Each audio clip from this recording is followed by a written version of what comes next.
Dobrý den, jmenuji se Matáš Miller a tohle je motivační video pro inovativní podnikání.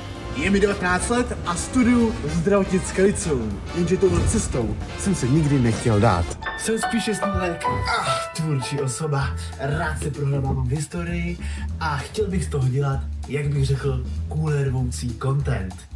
Píšu scénáře, natáčím filmy a dle mého k tomu je inovativní podnikání to pravé ořechové. V těchto prostorech trávím nejvíce času, kde stříhám a vlastně edukuju se a zjišťuju všechny věci. Jsem student, takže nečekejte, že budu někde na hradě. Jsem v mém pokojíčku s mojí skromnou knihovnou. Ze všeho nejvíce miluji sport. Nejenom je to čistý mysl, ale líbí se to holkám. Respektive mé kačence.